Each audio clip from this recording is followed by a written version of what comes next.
Good morning students. आज आहार आयोजन में हम कुछ सैम्पल डाइट के बारे में पढ़ेंगे जो कि प्रेस्क्राइब की है Indian council of medical research ने, ICMR जिसे कहते हैं। महिलाओं के लिए, पुरुषों के लिए ये क्या है, इससे जानने से आपको एक आइडिया लग जाएगा कि किसी व्यक्ति को अपने RDA के हिसाब से विभिन्न भोज्य समूहों में क्या क्या कितनी मात्रा में खाद्य पदार्थ लिए जाने चाहिए। तो इससे उन खाद्य पदार्थों के आधार पे जब एक मात्रा पता लग जाती है तो उससे आपके लिए एक सैम्पल मेन्यू प्लान बनाना आसान हो जाएगा। सैम्पल मेन्यू प्लान क्या होता है? सैम्पल मेन्यू प्लान से तात्पर्य ये है कि हम उस व्यक्ति की लक्ष्य समूह जो भी हमारा है, जैसे कि आप एक साधारण क्रियाशील महिला के लिए अगर आहार आयोजन कर रहे हैं तो हमारा टारगेट कौन है, हमारा क्लाइंट कौन है? साधारण क्रियाशील महिला, यानी वो महिला जो कि सिंपल एक्टिविटीज़ कर रही है जिसमें ऊर्जा का बहुत ज़्यादा खर्च नहीं हो रहा। तो उसकी जो रिक्वायरमेंट है करीब 1800 कैलोरी प्रतिदिन की आवश्यकता है। RDA रेकमेंडेड डाइटरी अलाउंसेस, ये सब टर्म्स मैं आपको पहले एक्सप्लेन कर चुकी हूँ, इसलिए दोबारा नहीं करूँगी। आपको अगर नहीं क्लियर हुआ तो वो वीडियो पुनः देखिए। तो अब क्या करना होता है हमें कि ये अलग अलग भोज्य समूह कौन से हैं इसके बारे में भी आप पूरा लेक्चर हो चुका है हमारा। तो अब इन भोज्य समूहों की शारीरिक क्रियाशीलता के आधार पे कितनी मात्रा किसी व्यक्ति को लेनी चाहिए, आज हम प्रमुख रूप से इसी के ऊपर अपना सत्र केंद्रित करेंगे।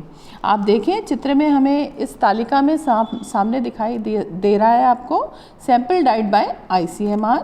इसमें भोज्य पदार्थ के नाम से तात्पर्य है भोज्य समूह। तो ये मुख्य रूप से भोज्य समूह कौन से हैं जो हमारे आधारभूत भोज्य समूह हैं, लेकिन उसको सिंप्लीफाई करने के लिए कुछ उसके मेन ब्रॉडर क्या कहें कि हेड्स को लेते हुए फिर उसका वर्गीकरण करते हुए उसकी मात्रा यहाँ पे सुझावित की गई है। आप देखें भोज्य पदार्थों के नाम जैसे कि अनाज, सबसे पहले तो देखें अनाज शाकाहारी मांसाहारी दोनों के लिए है। हालांकि हम अपने डाइट प्लान में 99% शाकाहारी ही डाइट प्लान का आयोजन करेंगे, लेकिन अगर किसी की इच्छा है वो मांसाहारी डाइट प्लान बनाना चाहता है तो वो उसकी इच्छा के ऊपर निर्भर करता है। तो हम क्या करें यहाँ पे, साधारण परिश्रम करने वाला व्यक्ति है, ये पुरुष के लिए है, ये पूरी तालिका पुरुष के लिए है।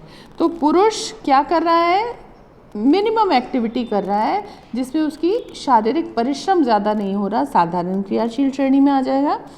जो मध्यम क्रियाशील है, जो कि मीडियम एक्टिविटी कर रहा है, वो सेकंड कैटेगरी, और तीसरी कैटेगरी अधिक परिश्रम करने वाला, जैसे कि मजदूर हो गया, जिसमें कि शारीरिक श्रम शारीरिक ऊर्जा अधिक लग रही है। तो इस प्रकार से ये 3 कैटेगरी हो गई और हर कैटेगरी का वर्गीकरण फिर 2 और हेड्स बने हुए हैं, शाकाहारी मांसाहारी। अब आप देखो ये एक दिन में कितनी मात्रा चाहिए वो निर्भर करेगी। तो पुरुष को एक साधारण क्रियाशील पुरुष को अनाज 400 ग्राम प्रतिदिन चाहिए, ठीक है ना। तो अब ये 400 ग्राम से मतलब क्या है, अब मान लीजिए आप मील प्लानिंग में, आहार आयोजन से तात्पर्य मील प्लानिंग है, तो मील प्लानिंग में क्या होता है, अब इस 400 ग्राम अनाज को पूरे दिन में आप कैसे वितरित करते हैं अलग अलग आहार के समय के हिसाब से। जैसे अब सुबह नाश्ते में देना चाहेंगे कि उसे एक प्लेट पोहा दिया, तो पोहे में कितना पोहा डाला, जो पोहा डाला वो इसी से होगा, अनाज की श्रेणी में ही आएगा। तो इसीलिए आपने सपोज फॉर एग्जांपल 50 ग्राम पोहा या 40 ग्राम पोहा सुबह नाश्ते के लिए एलोकेट कर लिया या निर्धारित कर लिया। अब अनाज में आप क्या खाते हैं, और रोटी, चावल या कोई और ऐसी चीज़ जो अनाज की श्रेणी में आ रही है, ज्वार, बाजरा, मक्की, जो कुछ भी है। तो अब क्या किया, वहाँ पे आपने कर लिया निर्धारित, नाश्ते में हो गया 40 ग्राम। अब रोटी 3 खा रहे हैं तो ऑन एन एवरेज 80 ग्राम की एक रोटी होगी। एक चपाती जो बनेगी 80 ग्राम उसमें आटा लग जाता 20 ग्राम आटा लग जाता है और 80 कैलोरी ऊर्जा उसके अंतर्गत मिलती हैं। तो अब क्या होगा, अब 3 रोटी भी होगी तो करीब 60 ग्राम, ये एक स्टैंडर्ड है। अब अगर रोटी मोटी होगी तो उसकी मात्रा बढ़ जाएगी अनाज जिससे जो प्रयुक्त हो रहा है उस रोटी को बनाने के लिए। तो इस प्रकार से पूरे दिन के विनिमय में बांटेंगे। कितनी यूनिट्स हो जाएंगी, 20 ग्राम की 1 यूनिट मानते हैं, तो अनाज को 400 को 20 से डिवाइड कर दो, उतने विनिमय आ जाएंगे। इसको आप पूरे दिन में बांट लो। भाई लंच में आपको 5 अनाज के विनिमय रखने हैं, डिनर में आपको 3 रखने हैं, है ना, इस टाइप से डिवाइड करके आपको एक मात्रा आ जाएगी। अब क्योंकि आर्ट स्टूडेंट्स के लिए इतना ज़्यादा टेक्निकल नहीं है, उनको ये वैल्यूज़ कैलकुलेट नहीं करनी है, तो इसलिए आपके लिए तो बहुत सरल हो जाता है कि आपको केवल एक सैम्पल मेन्यू प्लान बनाना होता है। लेकिन ये एक जानकारी है जो आपको होनी चाहिए जब आप आहार आयोजन कर रहे हैं। तो अनाज ऑन एन एवरेज 400 ग्राम्स अनाज एक साधारण क्रियाशील पुरुष को चाहिए। मध्यम में ये 75 ग्राम और बढ़ गया, और अधिक क्रियाशील में क्योंकि उससे ज़्यादा ऊर्जा की आवश्यकता है तो 650 ग्राम अनाज हो गया। इसी प्रकार से दाल है, तो दाल 70 ग्राम देखिए शाकाहारी में। मांसाहारी में क्योंकि वो मांसाहार ले रहा है व्यक्ति, तो इसीलिए यहाँ दाल की मात्रा कम कर सकते हैं, तो 55 ग्राम कर दी। और वही मध्यम क्रियाशील पुरुष के लिए 80 ग्राम दाल की मात्रा हो जाएगी शाकाहारी के लिए, मांसाहारी के लिए 65 ग्राम, और अधिक के लिए 80 और 65। इस प्रकार से ये डिवीज़न हो जाता है। हरी पत्तेदार सब्जी अब कितनी खानी चाहिए वो भी एक चीज़ है। आगे जब महिलाओं वाला श्रेणी को मैं डिस्कस करूँगी तो आपको स्पष्ट हो जाएगा। ये अभी पुरुषों के संदर्भ में हम चर्चा कर रहे हैं। तो हरी पत्तेदार ऑन एन एवरेज 100 से 125 ग्राम प्रतिदिन उपभोग करनी चाहिए। जड़दार सब्जी, जैसे जड़ वाली कौन सी होती है, जैसे कि गाजर होती है, मूली होती है, आलू है, शकरकंद है, तो ये कितनी लेनी चाहिए, 75 से 100 ग्राम के आसपास प्रतिदिन होनी चाहिए। फल करीब 30 ग्राम होने चाहिए। ये सैम्पल चार्ट बताया गया है, तो इसीलिए इसमें ऊपर नीचे और हो सकता है, आप कर सकते हैं जब डाइट प्लानिंग करते हैं तो। और दूध कितना चाहिए, तो करीब 200, अब शाकाहारी के लिए 200 ग्राम रखा है दूध, लेकिन मांसाहारी के लिए मात्रा 100 ग्राम रखी है, क्योंकि वो मांसाहार ले रहे हैं जिससे उन्हें प्रोटीन की उनकी पूर्ति हो रही है आवश्यकता की। वसा और तेल 35 से 40 ग्राम आवश्यकता होती है। और जो मांसाहारी हैं तो फिर वो मांस मछली ले सकते हैं करीब 30 से 40 ग्राम, और अंडा ले सकते हैं 30 ग्राम। ये दोनों ही चीज़ें हाई प्रोटीन हो जाती हैं जिसमें प्रोटीन की मात्रा ज़्यादा होती है। और शक्कर और गुड़, ये जो इसकी मात्रा है इसकी थोड़ी सीमित और अल्प मात्रा रखनी चाहिए। तो शक्कर और गुड़ की करीब 30 से 40, जो ज़्यादा परिश्रम कर रहा है उसके लिए 55 भी हो सकती है। मूँगफली इंक्लूड करना चाहें, शाकाहारी इंक्लूड कर सकते हैं, तो कितनी 30, 40, 50 ग्राम जितनी आवश्यकता हो उतनी ले सकते हैं।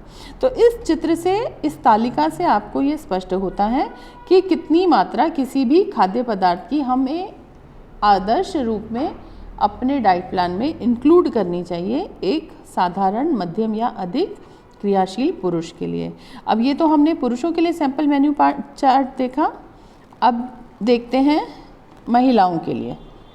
महिलाओं के लिए क्या है, ICMR ने ये भी एक संख्या बता रखी है कि साधारण, मध्यम और अधिक क्रियाशील महिला है अगर, तो उसको आप केवल ये फर्स्ट 3 कॉलम तक अपनी स्टडी को सीमित रखें, जिसमें कि हम देख रहे हैं कि अनाज महिला को कितना चाहिए। महिलाओं और बच्चों के लिए आगे है, एक एक करके डिस्कस करते हैं। पहले महिलाओं में देखें, साधारण क्रियाशील, मध्यम क्रियाशील, अधिक क्रियाशील, तो करीब 300 ग्राम, 300 से 400-475 ग्राम की मात्रा रेंज कर रही है महिलाओं में अनाज की, कि उनको अपनी आवश्यकता के हिसाब से इतनी चाहिए। पुरुषों की उससे ज़्यादा है।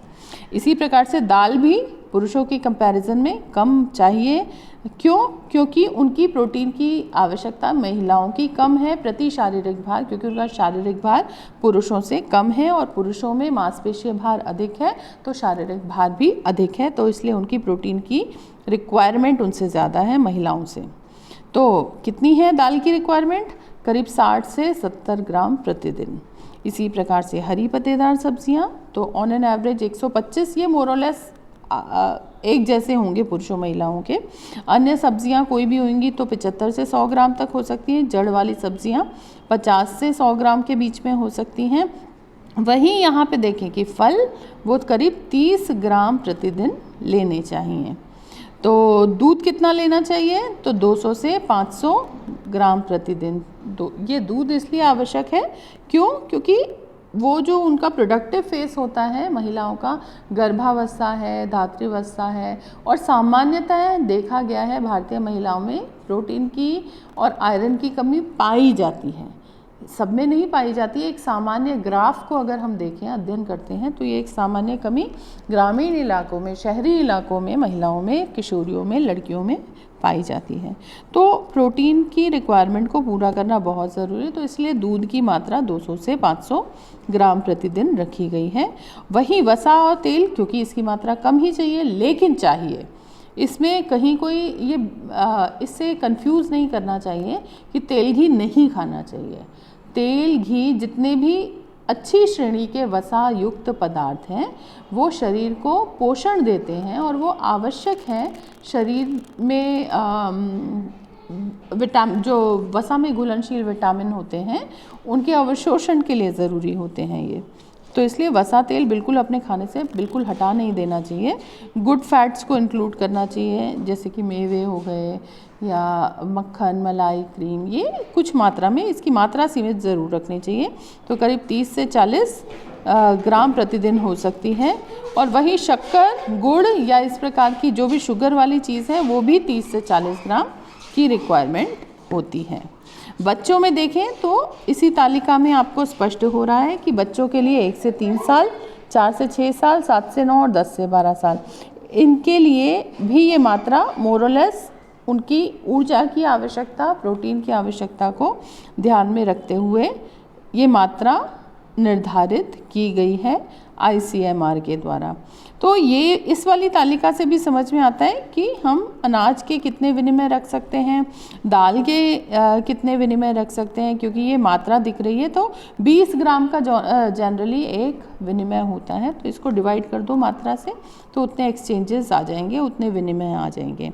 तो ये आपको ये सब स्पष्ट हो रहा होगा कि अनाज की मात्रा कम है और अगर हम जोड़ें तो दाल की मात्रा ज़्यादा है, हरी पत्तेदार सब्जी की मात्रा ज़्यादा है, अन्य सब्जी, जड़दार सब्जी और फल की मात्रा भी ज़्यादा है, दूध की मात्रा ज़्यादा है। तो अर्थात बच्चों में भी हमें अनाज की मात्रा कम रखनी है। रोटी से ज़्यादा हमें किस पे बल देना है? हरी पत्तेदार सब्जी, दाल, दही, दूध, इस प्रकार की चीज़ों के ऊपर आहार में सम्मिलित करना चाहिए, जिससे उनकी प्रोटीन की, कैल्शियम की रिक्वायरमेंट पूरी हो सके और उनको एक संतुलित भोजन मिल सके। आगे एक तालिका और मैं शेयर करूंगी जिसमें कि आहार विनिमय सूची के बारे में ही कुछ उसके फूड एक्सचेंजेस के बारे में वैल्यूज़ लिखी होंगी, उसके मूल्य लिखे होंगे, जिससे आपको एक जनरल आइडिया हो जाएगा कि कैसे कितने एक्सचेंज, कितने विनिमय हमको इसमें सम्मिलित करने चाहिए। ये सब चीज़ें फिर आगे आपको मदद करेंगी जब हम अवस्था के आधार पे आहार आयोजन करेंगे। अब बस ये जो चीज़ें मैंने आपको समझा दी, इसके बाद अब आहार आयोजन टेक्निकली शुरू हो जाएगा और प्रारंभ हम करेंगे साधारण अवस्था में आहार आयोजन से। इसमें एक एक क्वेश्चन आपको दिया जाएगा और एक सैम्पल मेन्यू प्लान और मैं आपके साथ डिस्कस कर लूँगी अगली क्लास में, जिसमें कि सैम्पल मेन्यू के आधार पे आपको प्लान करना है जो भी क्वेश्चन आपको दिया है, और वही क्वेश्चन आपको फाइल में भी करना है। तो साथ साथ फाइल का काम भी होता जाएगा और ये क्वेश्चंस करते करते आपको इसके बारे में करना भी आ जाएगा। आहार आयोजन क्लियरली मेंशन करते हुए क्या क्या ध्यान रखना है वो आ जाएगा।